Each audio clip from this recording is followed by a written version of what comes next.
السلام علیکم ګلونو لیدونکو ستړي مشئ په خیر راغلی د کابل کینګ یوټیوب چینل ټولو مینوالو ستړي مشئ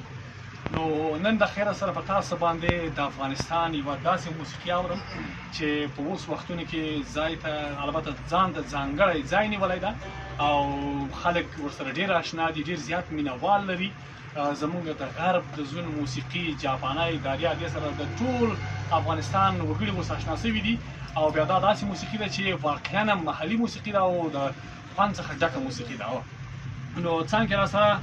خان محمد استاد ناست ده چې دی د خیر سره جاپاني غږي او خوندور جاپاني غږي واقعا تاسو به د ډېرو ویډیوګانو څخه لیدلي وي په ډېر ټلویزیونونو کې به لیدلي خان استاد یو د هغو کسانو څخه ده چې ډېر واقعا زبردسته جاپاني غږي او دې خواته ایوب استاد ناست ده چې دی ښکلې سندرې او داریا غږي ورسره نو نن به ما سره وي نو که تاسو هم غواړئ چې د دوی ښکلې موسیقۍ څخه خوند واخلئ خپلو محفلونو ته یې دعوت کوئ نو په 0 2 11 په دې نمبر به د خیر سره زنګ وهئ او خان استاد او ایوب استاد به پیدا کړئ. ایوب جان ستړی مه سئ، په خیر راغلی. ایوب جان خان استاد ایوب جان دې خواته ناست و ښه خو راغلی انشاءالله. شکر فضل د خدای دې په لار انشاءالله مشکل نه و په خیر راورسېدلو. تا موږ ته زنګ ووایي چې موږ دعوت کړي یاستو او موږ تا ته ورسېدلو راغلو. خدای دې آباد در ایوب استاد ته ښې جوړې. نو څنګه ده د دریا څنګه ده د خیر سره نن بیا راته ترنګی که نه داسې مست دریا به درته ووایم چې خپل به شتاب خدای دې آباد لره خان استاذه او ایوب استاذه. نو څنګه به خوا کړې وه سندره صحیح ده.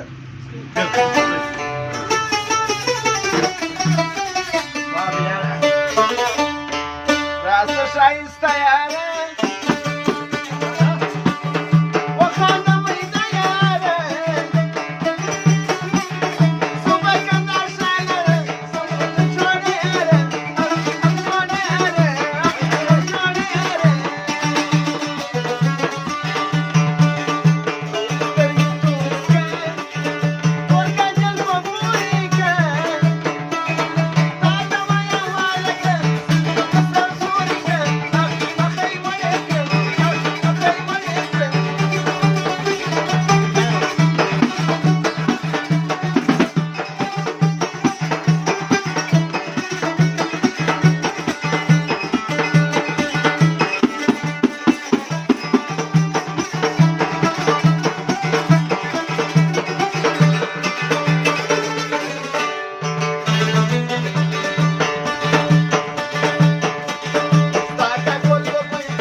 دې ته ولې جاپانۍ وایي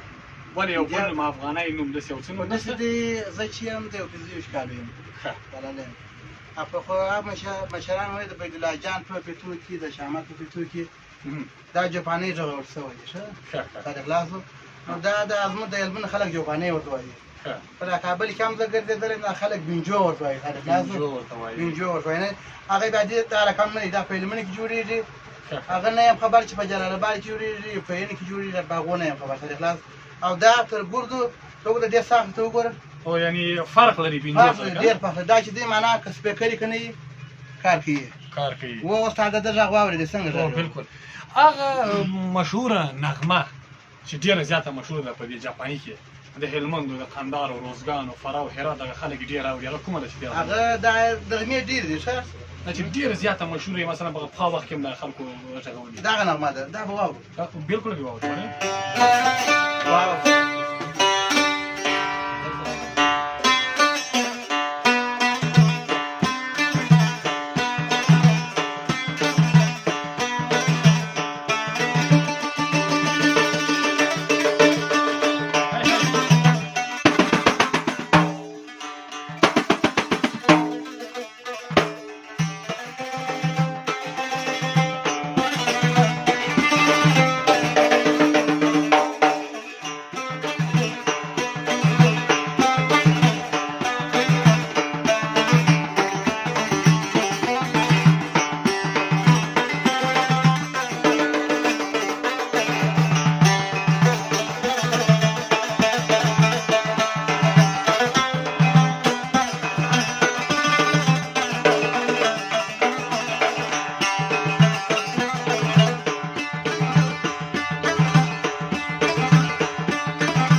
خوندور دریا دی وغږاوه دغه دریا زده کېدل اسانه دي که سخته دي؟ یا سخته دي وروره چې شوق ولري بیا خو بیا په یو میاشت هم زده کولی شي چې شوق ونه لري په کال هم زده کولی نه زده کولی که نو هر څه ځان ته شوق لري جلا ځای لري و دغه راجاپانۍ چې ما زده کړې دي ښه ما ډېر شوق ورسره درلودی کېدای شي زما کیبورډ هم زده وي دغه مې زده کړې پرون موږ کیبورډ رانیوي ښه چې دا پردو ته مې وکتئ هغه پردې وې بلا ما جاپانۍ واخیستې بل مې ورور کیبورډ راواخیست بلا سره ولاړو کله ناکله خان استاد په کور کې هم داسې موسیقي سره غږوئ هر وخت داسې دفتر شته ښه وړلی دا موسیقي لرو کیبورډ شته دریا شته غزلیان شته سپیکران شته هر څه شته نه چې طبیعت مو خراب شي بس سره خپله کښېنو کله دې ډېر طبیعت خرابه شوی کومه غزله تا په خپله ویله کې غزله نه وایې غزلې وایم کومه غزله دې ویله چې اوس یې موږ ته ووایه خوندوره چې دا مسافر دې ګوري یاران دوستان دې ټول ګوري داسې یوه غزله که نه چې ډېر غزله به ووایم غزلې به ډېرې ویلې او یو غزله وایم ستا د زړه لپاره بس زما د زړه لپاره یوه غزله وایه د خان استاد د افغانستان پر برابر بس ووایه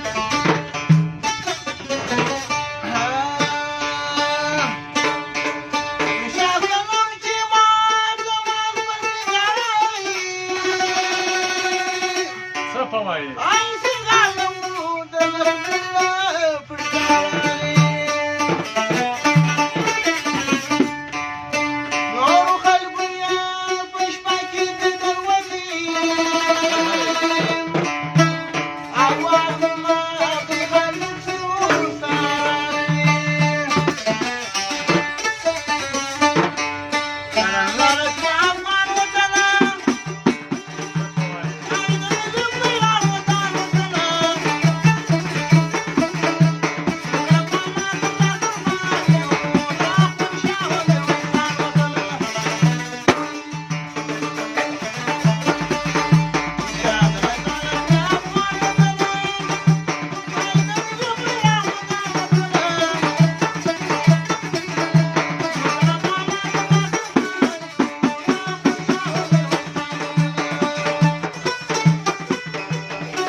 لا ادامه به وکړو چې دا